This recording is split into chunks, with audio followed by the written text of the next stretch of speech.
дейност, която дава огромен тласък на, така да се каже, развитието на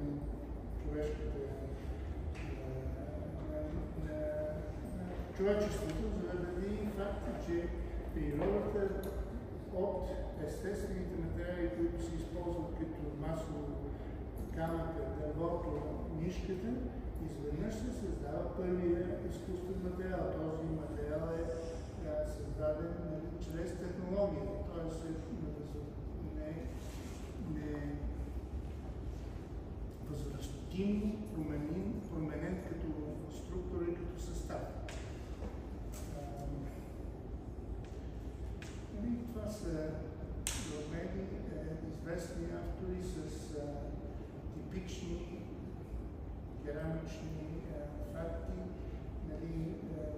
Една обикновена чаша, тази 9000 години надолу на предишния, Южна Америка, т.е. това е една илюстрация тук върховна ионика, една илюстрация на керамичните поведения. Това е в първият технологичен, различните видове материали, глини, самото многообразие на използването на думата глина е обект също на това тълкование, защото у нас не се използва, но в английския се нарича понякога терминологията много подвеждаща. Аз съм чувал да се казва clay artist, т.е. художник. Обаче този превод, ако се вземе буквално, значи това е художник от глина, направен, или художник използваш глината. Но глината не е керамика, тя е глина, тя няма това значение, както и понятие като клей, музеум, също. Това са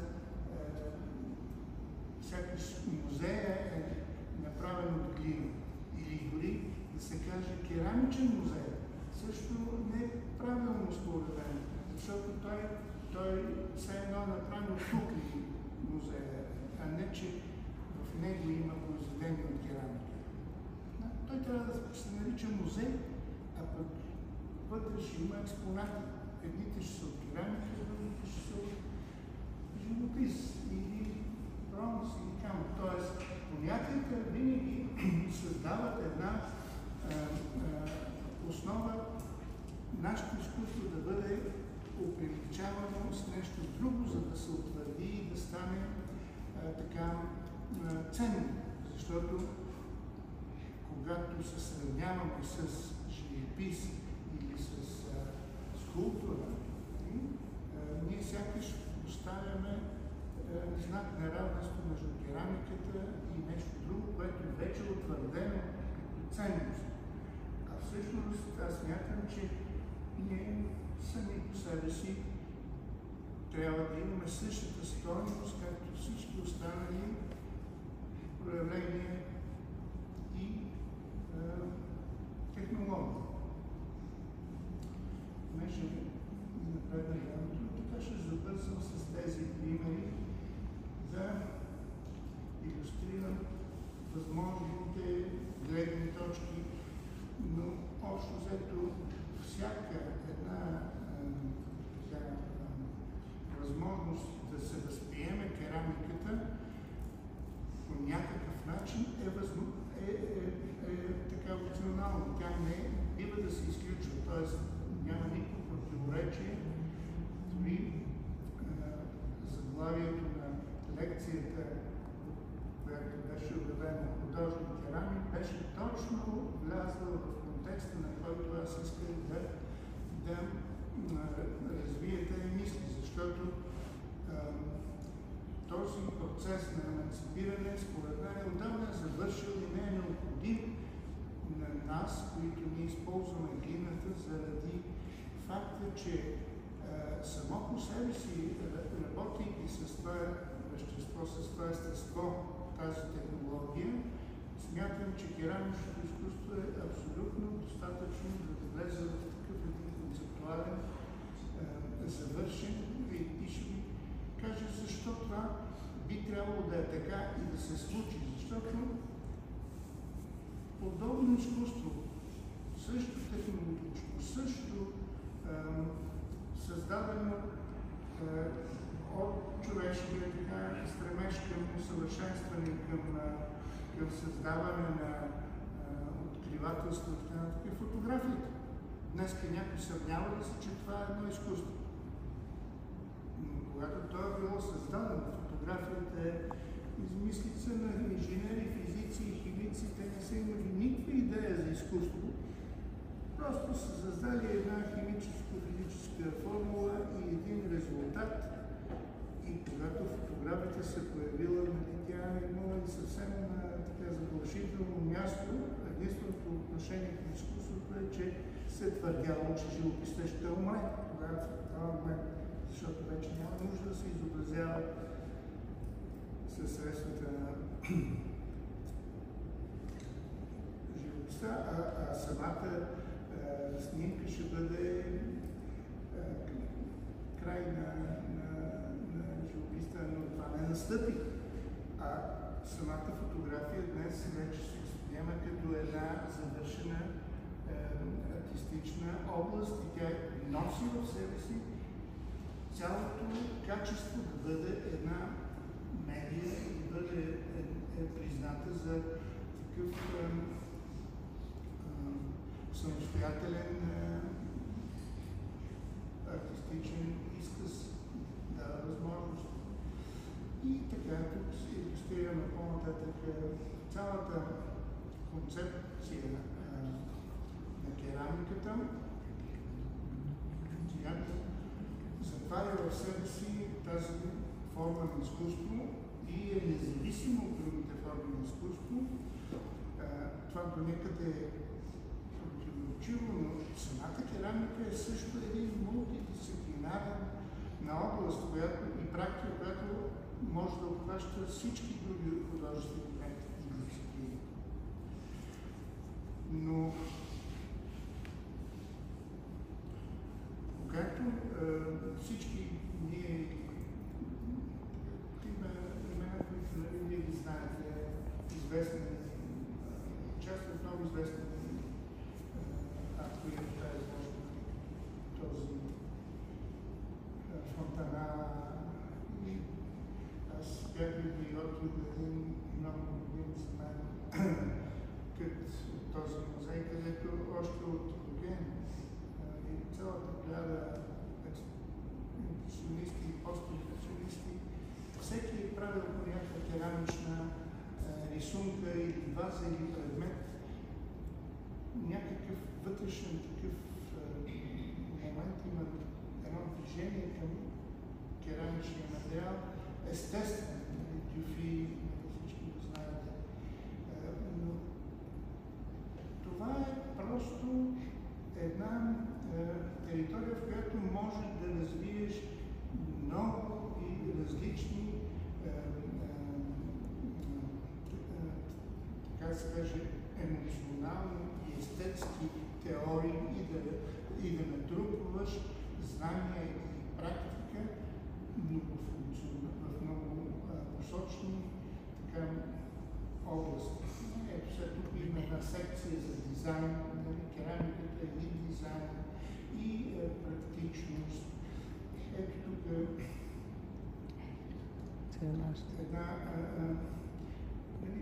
в процеса на тази революционна развитие на технологията, за мен е втори скок човечеството е откритието на тухлата. Тухлата е един уникален човешки връх цивилизационен, защото започва да се размисля метод на строене, който е абсолютно гениален. Самата идея за тухлата е просто за мен връх в човешка цивилизация. И като почна тя се появява в Египет 14 хилядолетие първо кирпича, след това в Месопотамия се появява печената тухла. Там нататък това е един невероятен човешки предмет, който има толкова сложно значение. И аз в тази изчезнала лекция бях намерил един мой любим автор, Чарлз Симонс, ако сте чували, сигурно не знае, който той изгражда цялото си творчество с едни миниатюрни тухли, които с пинцети, градини, цели светове, ще ви покажа някои от неговите работи после, на базата на това развитие на практичността на керамичния материал, който обхваща всички човешки дейности. Самата няма област в света на човешко битие, което керамиката не участва. Това е от вратата в Иштар, тухлите, тук базираните първи основи. Всички предмети, които служат са в контекста на тази функционалност. Ето, в изложбата имаше цяло отдел на технологичното достижение, ставите различни видове. Това е художничка. Тоест, така ще обобща, че това е една мултидисциплинарна област. Но този си така ред на мисли, че би казал, че тя е и концептуална дейност, защото тя е форма на мислене, различно от другите изкуства, където се акумулира около двете важни концепции, които правят разлика между другите проявления, като живописта и скулптурата. Първо, сравнението с скулптурата не е удачно, защото скулптурата по принцип е понятие, което е много по-обобщаващо и днешния либерален академичен свят нарича скулптурата какво ли не. Макар че по дефиниция тя нещата ще имат много така деликатно тълкование. Но керамичната скулптура, която не е правилно да се нарича, защото или е скулптура, аз бих нарекал керамика, но тя има тази особеност, нейната куха форма. Тя винаги дава един друг смисъл на каквото и да е направено от този материал. Тази кухота винаги е свързана с това да възприемаме керамичния предмет към практичната му страна. Макар че ето Виола Фрей, тя работи с човешкото тяло и тук този, така да се каже, вторичен елемент не е основен, защото може да бъде скулптура, може да бъде и керамика. Тоест, това не е нужно да бъде съравнявана керамиката с нито с която да е друга форма на изкуство.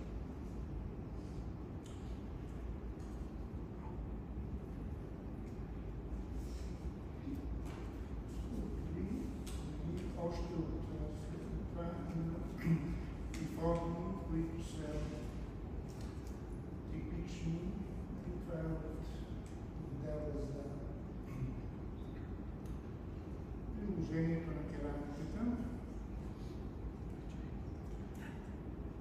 Но функцията приложението е характерната централна характеристика на всички съдове. Керамиката по принцип се отъждествява със това си качество, че е съд. И вътре тази празнота винаги създава чувството, че трябва да бъде запълнено на това пространство. Ето сега тук сравнението с живописта е една също допустима и много характерна форма на изразяване, но има автори, които наистина създават в целия си път едно последователно претуване и свързване на керамиката с тези утвърдени понятия, които носят според съответните автори, че това им носи много качество, въпреки че, както казах преди това, то не е необходимо. Сравняването на керамиката с каквото и друго изкуство не е нужно. Тя е самостоятелно достатъчна да бъде на същото ниво и в същата концептуална форма разгледана. И всички знаете,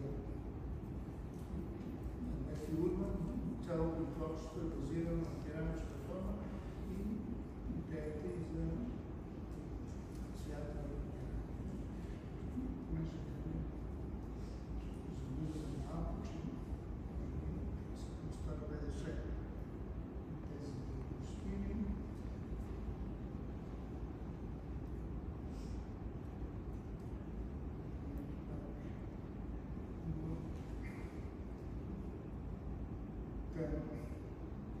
Друг елемент, на който искам да обърна внимание, който ние някакси много осъзнаваме,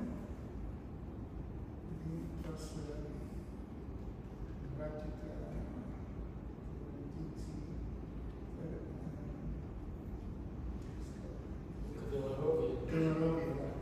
Каларовия е източната вълна в керамиката, която е огромно влияние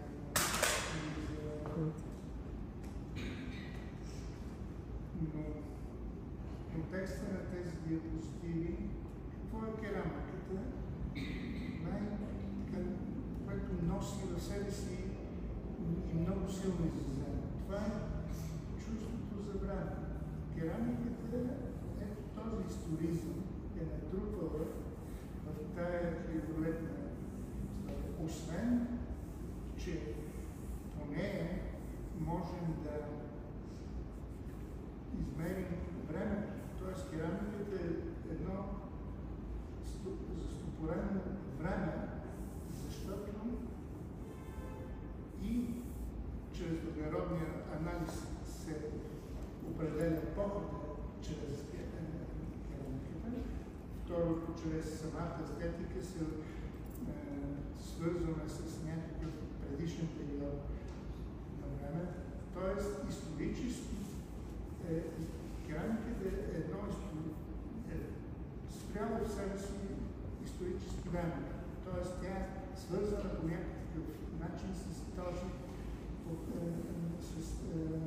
понятие време.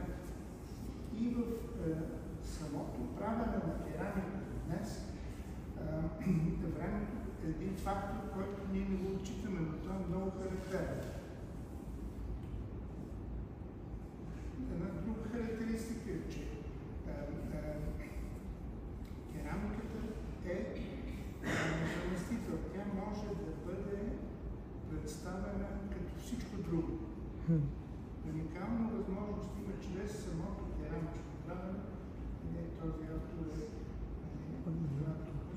така наречените имитиращи наподобителни техники са свързани с това, че керамиката има своята способност да заема позицията на други материали, които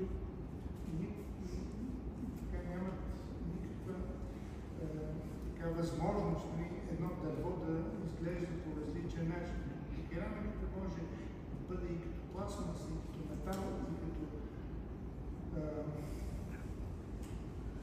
хартия дори. Тоест тази изменчивост, тази възможност да бъде средство, с което да замества нещо друго.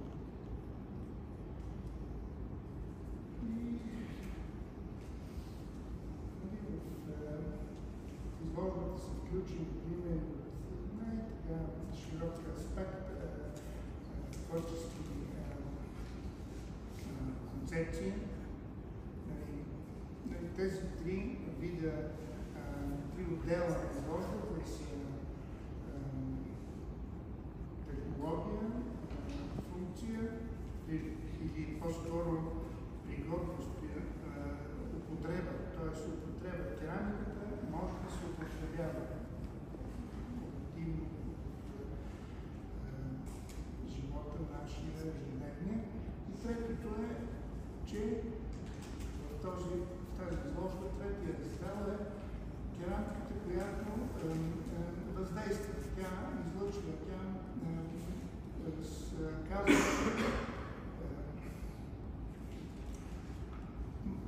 излъчва един навън някаква програма или позиция.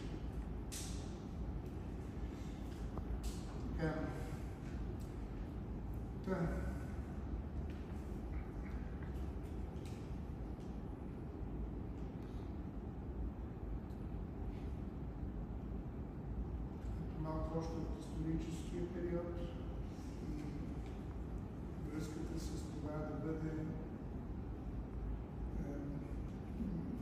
носител на информация и самата стойност на нещата да се определят от една или друга сложност на технологични постижения или пък на някакъв вид стилистика.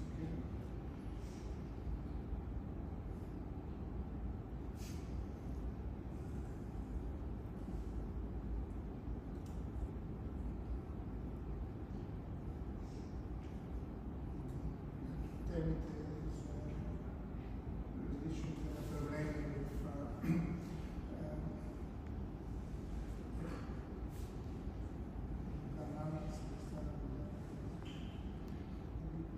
Тук има творби от най-големите музеи и известни творци до, както видяхте, Гигана, това е типична френска съд за бюлеч. В изложбата съществува така релация между високо изкуство и неща, които са буквално от панаира или от детски школи или от някакви неща. Тоест, разнообразието е силено от тази вариативност.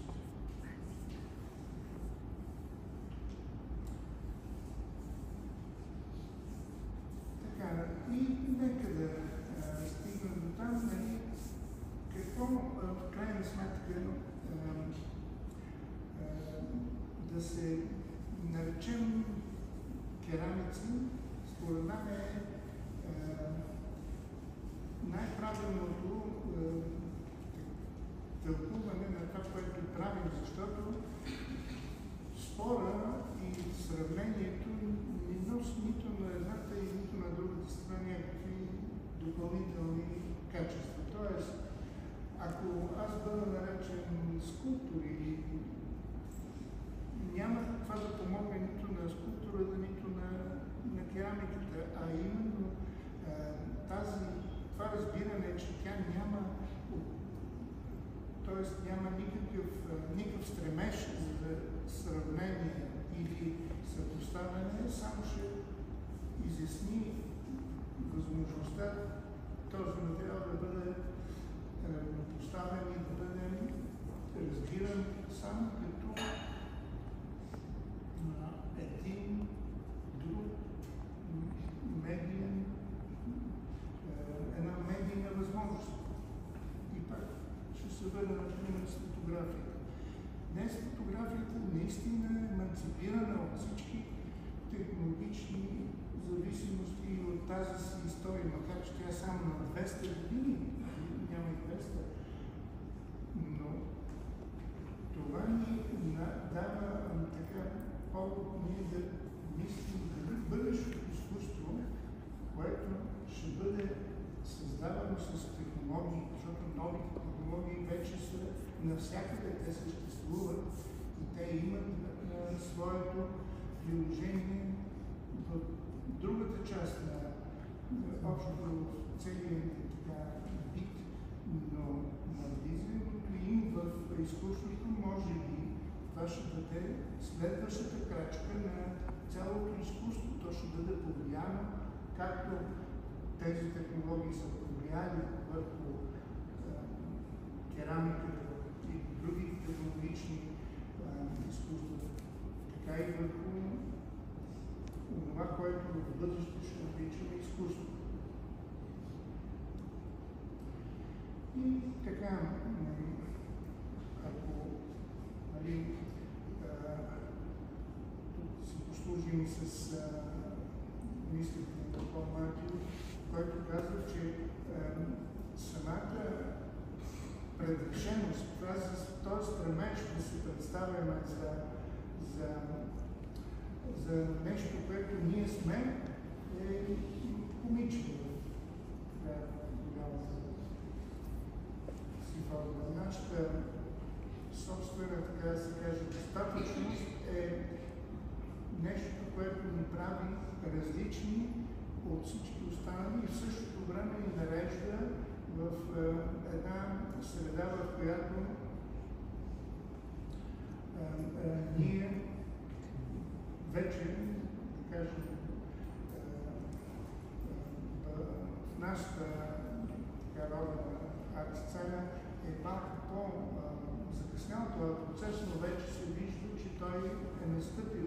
И ако погледнем на отношението в света, в музеите, в самата биеналетите, колко често предмети от керамика и керамични произведения са част от колекциите, ние ще сме сигурни, че този процес ще има своя завършек и ще бъде в една такава атмосфера и на нас разглеждат без да се успорва и да не е необходимо тя да бъде да се доказва една цяла позиция. Нищо няма да рече керамичка. Тя ще бъде винаги в концептуалните среди, но произведенията от нашия материал имат своята специфика, имат своето място и те имат, ще кажа, ще повторя думата на Пол Мартин, собствена концептуална форма. Разбира се, не може да минем без най-известната тема на предмет, следователно изкуство. Тази тема има много нови аспекти и приложения. Това е касичко. Това беше моята следна точка и се надявам да е много интересна за вас. Само да ви кажа този художник.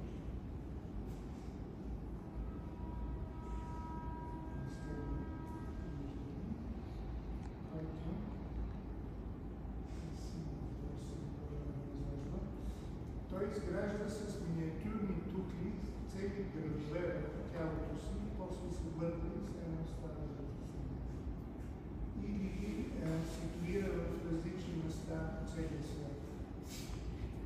Чарлз Симонс се казва. Той е от 70-те години концептуален художник. И това е истинската настава, която беше подготвена, която е още това са неговите работи на Чарлз Симонс.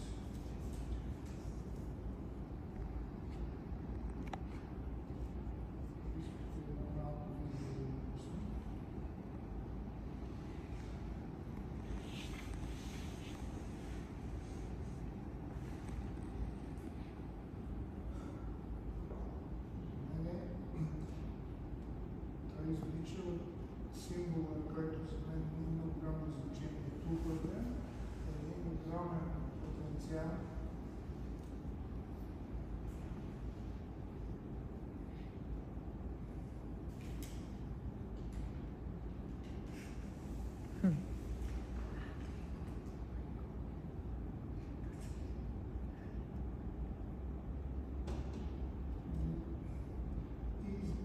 Тази връзка между глина и керамика, когато трябва да се прави точно с такъв диференциация, че глината в керамиката няма глина, което е факт, защото тя вече не е глина, е станала нещо друго. Глината и керамиката са както в хартията няма дърво и в пластмасата няма петрол. Те са само суровини, които после отиват в друго измерение.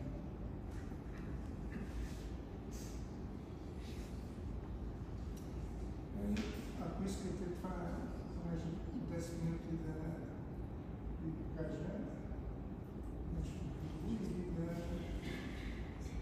да си говорим.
Значи тези две основни функции,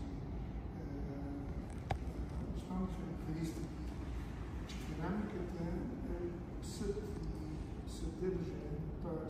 тази идея за съдържането, идеята за историзъм, за чувството и връзката за времето. Има още един аспект, че тя, пак свързана с времето, тя ще издържи дълго време. Тя е устойчив материал. Тя има качеството да остане в времето много дълго време. Ето ние сега съдиме чрез керамичните клонки за неща, които се случили преди 3-5 години. Така може би те ще бъдат тази информация в бъдеще. Тоест тази връзка с времето за мен е много важен аспект, когато ние работим с този материал, защото те са свързани много базисно, дълбоко в смисъл на отношение в самата със същност. Те тъй като и самия процес на правене на керамика е свързан с времето. Той не е буквално да се случва върху платното и да го виждаш в който той е готов да спреш, а то е една процесия, която се отнася далече в друго измерение на време, което първоначалната идея вече е дълго държала да ги минала през разни други форми на информация. Това беше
керамиката съдържа функциите в себе си. Тие се връщат понятие като съдържа базата, самите употребата. Е съществена черта на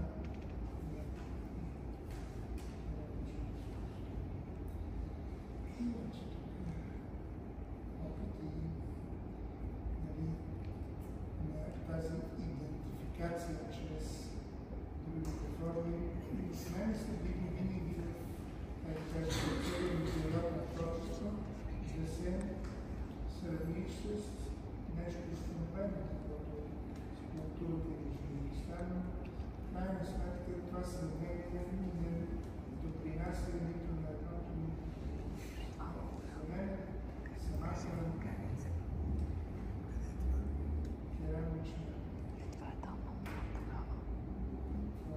достатъчна, за да бъде, така да се каже, тя си е самодостатъчна. И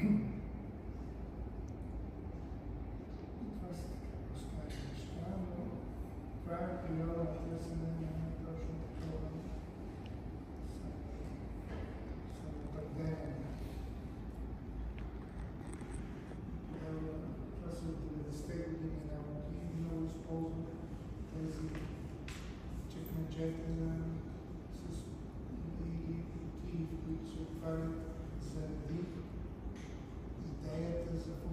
функционалност, т.е.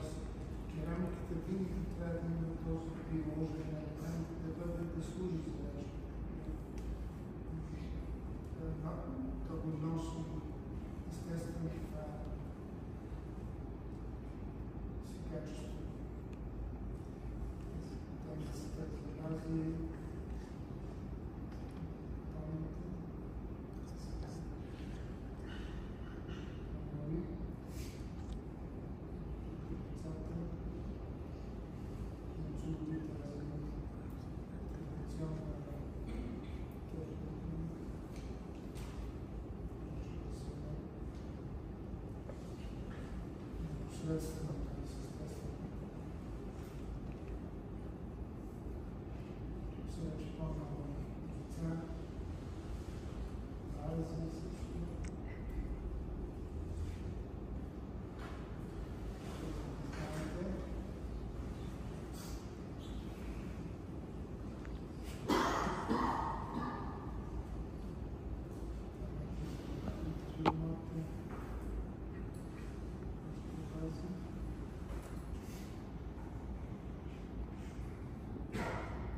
Какви са ви бъдещите творчески планове?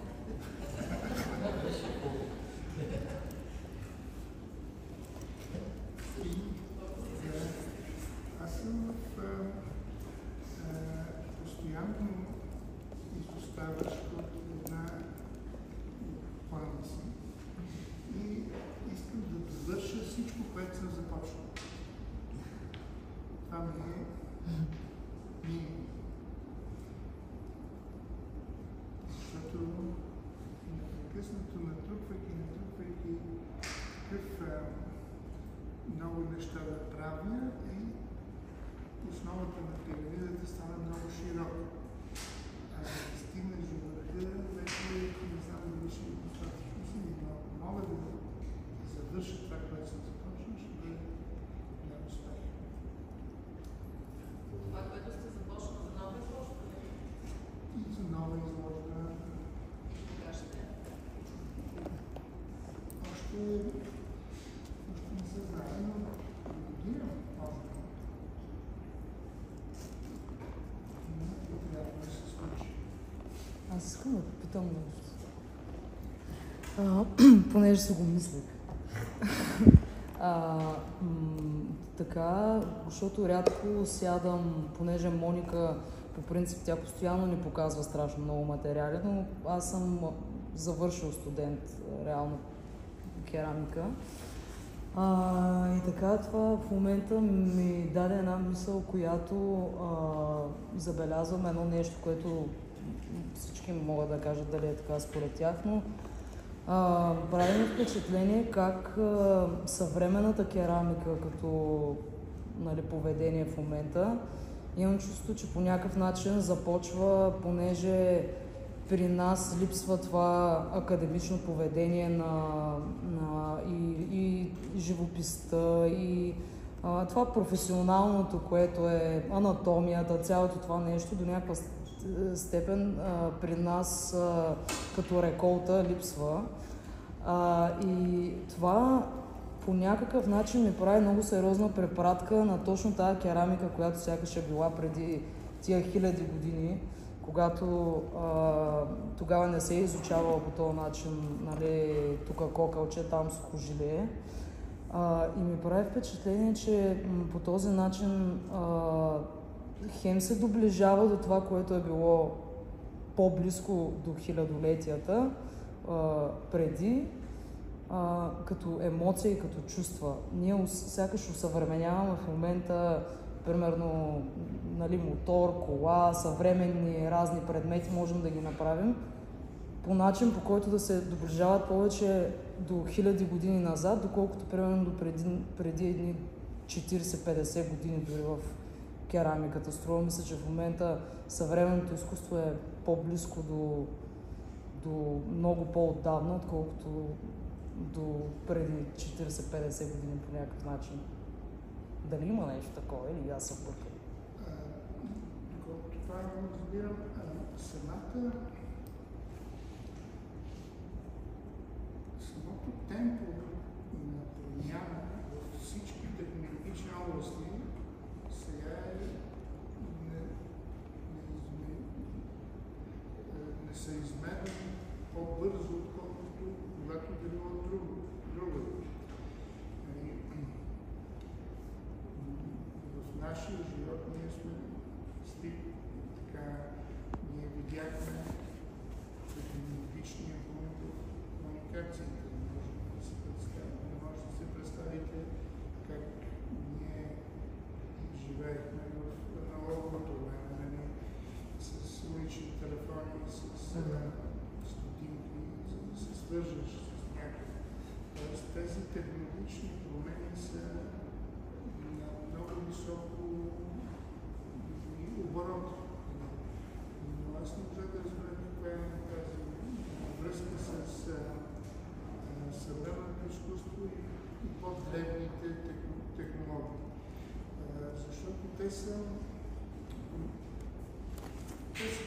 свързани, как да кажа, неминуемо. Те не са търсени като начин на изразяване и няма връзка между древните технологии и съвременното изкуство в този аспект да си влияят или да се променят. Много автори, например, използват в съвременното изкуство някакви такива примитивни символни материали. Най-ясно, например, Бойс, да кажем, работейки с плъст, маси, както беше, това са някакви първични примитивни знаци, с които той изразява някаква позиция. Докато в нашата област също някои аспекти на представяне са базирани на някаква древна технология, която сега вече не се използва. И ефектът тук е именно качество, което казах, че керамиката държи в себе си историзма като нещо съществено, защото едно примитивно изпалване, например, каквото е било в ранните години, днес би било като използвано само като ефекта му на естетизиране на някакво произведение или свързването му с тази определена епоха. Тоест, отново виждате как керамиката има това значение да бъде, да се свързва с времето, с тази история. Защото една бронзова фигура, каквато е, да кажем, на Посейдон с три зъбеца в Атина, е отлята днес по същия начин, както е отлята в 300 години преди новата. Същата технология. Тя не се е променила. Докато в керамиката технологията днес е станала на космически нива различна от изпалването в трак. Видите ли разликата? Защо смятам, че керамиката има самостоятелен такъв изказ и тя е различна от скулптурата, различна от живописта, различна от всички останали материали, технологии. Именно заради възможността да се върнеш назад, т.е. да направиш предмет чрез нещо останало в времето, което днешната технология е много по-различна в керамиката от времето на шумерите и така нататък. Докато при бронзолеенето един и същ принцип се използва и до ден днешен.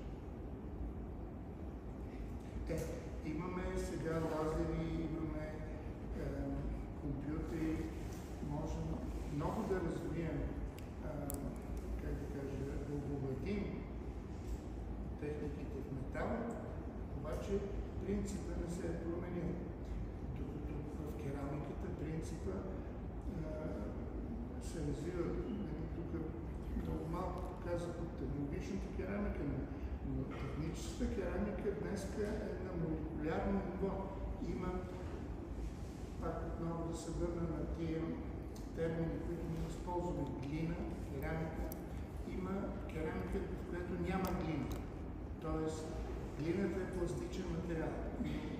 Голямата, цялата индустрия, която произвежда техническата керамика, космическата, тя е без глина. Тя се използват само минерали, които постепенно образуват керамично тяло, но няма пластичност. Там се използват други методи или някакви статични начини да се правят предметите чрез такава технология или чрез преси, чрез други, където няма глина, крайният продукт е керамика. Правилно съм задал въпрос. Да, аз може би трябваше да добавя, че не имах предвид толкова технологичния момент, доколкото самата форма като начин на изразяване, като... Защото сякаш сега аз ми е много сами малки годините да говоря за това, но примерно през времето, нали, на комунизма, това с тези ръбове, това заостряне, това просто в природата никъде няма такова нещо, като, нали, да имитира, не знам, сгради, чекмеджета и разни такива.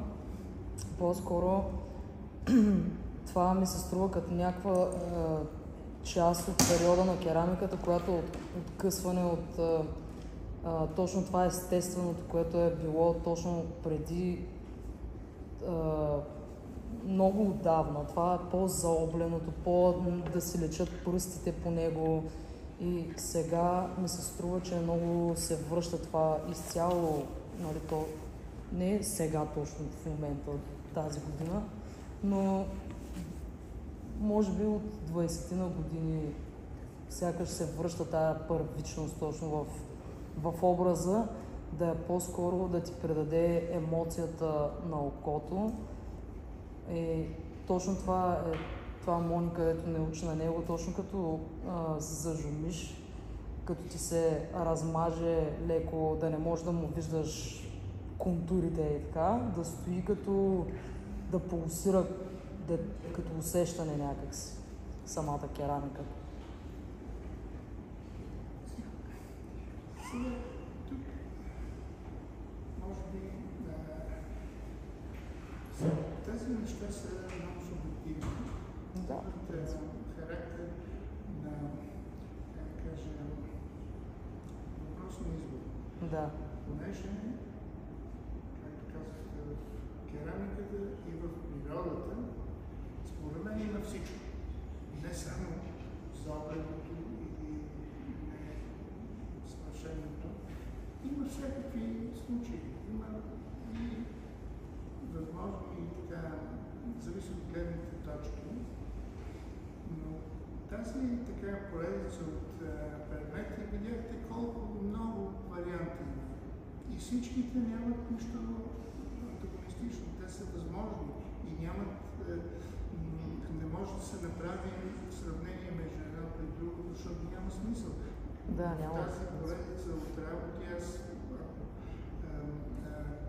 посочим всеки един предмет, го е създал. Пак казах, има анонимни деца от детски школи, които участват в тази изложба и най-големите имена в нашата област също участваха в тази.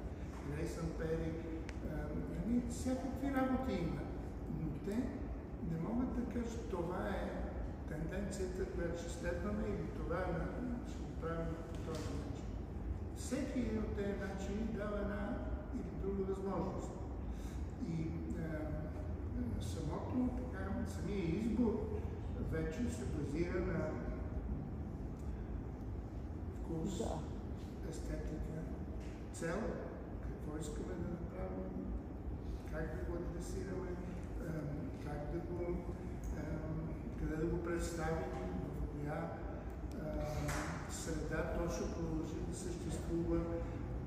Една е работа, която ще използваме за всеки ден. Друга е работа, която ще стои в един музей. Те са една така вероятност, която има много варианти. Тоест, всяко едно поведение има собствена траектория. Може. Искам да те питам, тъй като ти говориш за този технологичен генезис, простен генезис на керамиката, който генезис прави керамиката толкова индивидуална и толкова капсулирана. И така трябва да бъде и аз го споделям. Ние знаем какво си говорил по времето, в което си ни преподавал, макар че можеш да им го кажеш и на тях. Какво би възоснова на този генезис, вече казвам на тези студенти, които в момента правят съвременна керамика? Аз тук наблегнах и може би малко. Точно в тази изложба беше показана цялата технология, т.е. разнообразието от материали беше направен пълен разбор. Какво е каменина, какво е теракота, фаянс, порцелан, всички тия понятия са част от технологичното развитие. Те са едно исторически, дори последователно преминаване от едното към другото, към третото и си има смисъл. Но едно нещо е важно, нещо, което, ако се спомняш в нашата академия, и после много трудно се възприе като принцип между колегите. Всеки материал е достатъчно достоен, благороден, трябва да се обичаме, но не бива никога да го оставяме без нужната технология. Тоест, помня на времето как леко ги препалваха нещата, ушки каменина шамот, обаче на бисквит 800 градуса, на глазура 1050 градуса, защото по-ефтино. Това не е керамик начин. Всеки материал трябва да го изпълниш в неговата пълнота. Един, тук наричат порцелан едно нещо, което не е порцелан. Не може да наричаме порцелан глина, която се изпича на 1100 градуса. Няма такъв. Порцелана се изпича на минимум на 1260. Вече ходите в Китай, знаете, че само това, което над 1260 се пече е порцелан. Всичко останало е нещо. Вече до сега не се прави. Първо ще прави. И което е бяло, и което е с прозрачна глазура, защото е обидно за порцелана да зачеш с покривна глазура, макар че има, ето тук видяхте едно найдъл, той си слага неговите глазури, където си иска. Така че тези, за мен, неща, като технологията трябва да се спазва и да покажеш материала в пълната му богатство на технология. Правилно изпечен на нужната температура с нужната глазура. Помниш на времето колко беше условно показването на керамика е така леко маскирано с някаква глазурка 10 градуса, само гледаше се на тая външна форма. А керамиката, според мен, трябва да бъде симбиоза на умения технологични и вече на естетика. Тогава се получава истинско, може да е най-обикновена купичка, но ако е направена в тая пълнота на всички компоненти на синхрон, тя става красива. Да, аз задавам въпрос, освен технологично, което това е наистина много важно, но и в оня другия смисъл, творчески. Защото си ми показал в България, поне за моето поколение, на мен и методи, за първи път съвременна керамика, такава европейска и световна. И това беше преди 30 години. Сега същото ли можеш да го кажеш на тези студенти след 30 години и каква е посоката и какво е нещо, което трябва да бъде в момента съвременния керамик и художник? Разбираш, че ние тогава нямаме тази възможност. Сега много често информацията даже изпреварва сред младите хора. Много трудно би казал нещо, което те вече не знаят. Но самата, как кажа, идея това да се занимаваш с керамика изисква една дисциплина, която би и някакъв, така се каже, аспект на да търси много нещо в момента в това огромно море от истории и доказателства е много трудно, но може да се намери. Тоест, това не е невъзможно. Всеки трябва да се стреми да открива и да преоткрива това, което, как да кажем, него ще го доставя удоволствие. Това са днешното така състояние е много по-благоприятно, дава много повече възможности на всеки един от този нови хора да намерят пътища за реализиране на идеи, които биха били нови. Това е особено с тази технология. Тя има сега невероятна нова стойност. Тази идея, че технологията би могла да се естетизира. В смисъл, керамиката е точно такъв пример, как едно правене или фотографията, това е пример, който е очевиден. Не оспорва това, че тя е била една практическа едно изобретение. А сега го смятаме, че е изкуство. Същото е изкуствен интелект. Същото са тези устройства, които се появяват непрекъснато, режат, кроят, копират. Може би нещо оттам би създало друг тип нови неща. И естествено, онази традиционна ценност да работи с ръцете си. Как ще се еволюира, как ще бъде оценявана, това е друг въпрос, защото сега неща, които ние сме правили в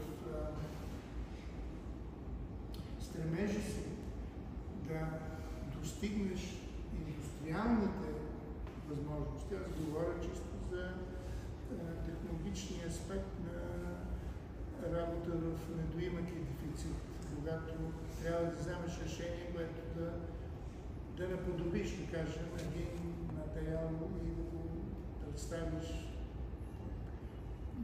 На времето нямаше ситопечат, пирки, такива неща.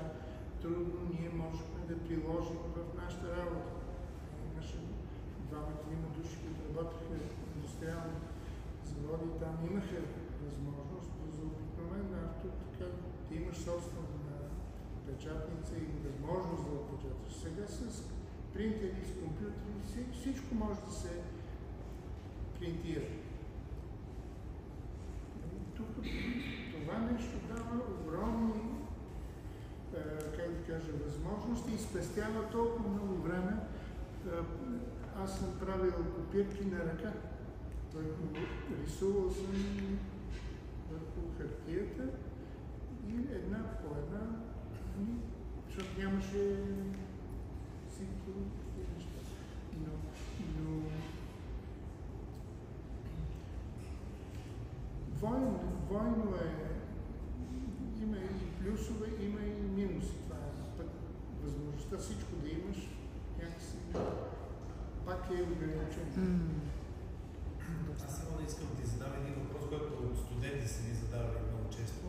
Да. Как да бъдем автори, да правим изкуство на високо ниво и същевременно да се издържаме? Кажи твоята формула. Много лесно. Първото е трябва да си пръв.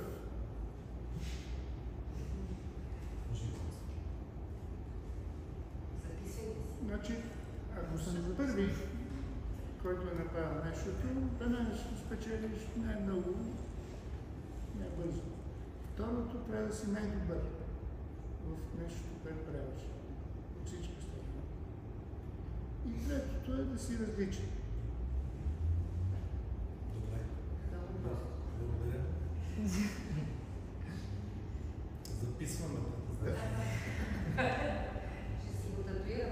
Това е цитиран мой любим американски националист.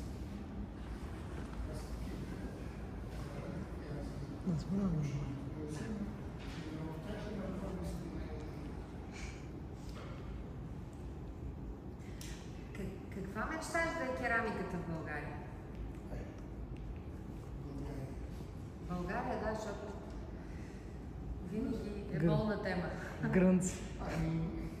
За съжаление, керамиката в България е такава, каквато всичко в България. Няма как да е различно. Има изоставане, нали, в тези неща, за които говорих, че ние в България да се еманципираме и да стигнем до, да се каже, спокойно и самоуважение и уважение сред колегите. Пропуснахме и загубихме, разрушихме инфраструктури, музеи, неща няма, които да бъдат, как да кажа, да събират натрупаното от това време. Загубихме, как да кажа, мястото стана да си керамик, няма как вече да бъде върнато това положение, което беше преди 20-30 години. И тогава, в тази ситуация, за която стана дума, нашето желание да се изравним, да се сравняваме, което в мен вече изчезна като желание, защото аз видях, че този път е погрешен. Сравняването и доказателството да се сравняваме. Път, по който аз бях тръгнал, както вие помните на времето, това беше една много продължителна, но правене в една несигурна среда, в една несигурна атмосфера, но то съвпадна с общата вълна на либерализация. И аз минах между капките 90-те, 92-та, 3-та, 5-6-та година, каквото и да направя, се приемаше. Дори неща влязаха в музея тогава от тези експерименти. И чак след години, когато аз вече осъзнах тези ми усилия, дали са били смислени или не,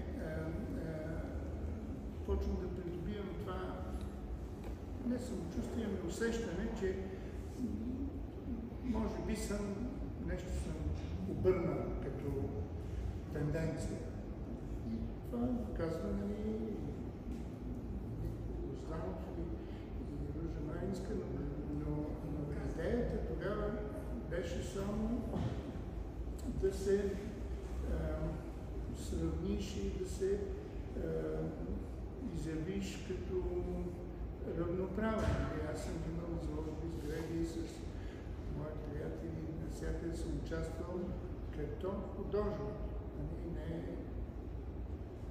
специално като керамика, което също беше една част от усилията да тази капсулираност на съюзните прояви, които изискват общи някакви инициативи, дори идеи. Сега продължават тази носталгия по охитата.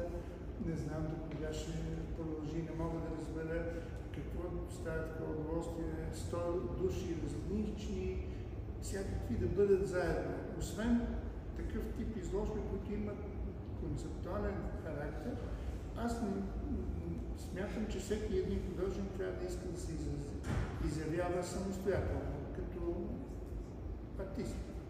Общите неща само в определени случаи конкретни биха могли да се случват. И то само когато има някакво значение, някакво смисъл. Това сега да участваме в изложба, защото сме керамици и слагаме плана керамика, за мен е, честно казано, едно сборище, на което нищо не изразява. Това е само някаква сума от... И то от хора, които не искат да изразяват индивидуалност, а желаят да са колектив, което мен очудва, защото това е обратното на артиста, егоцентрик, който харесва най-много себе си. И трябва. Имате ли въпроси? Студентите. Особено керамиците. Ами,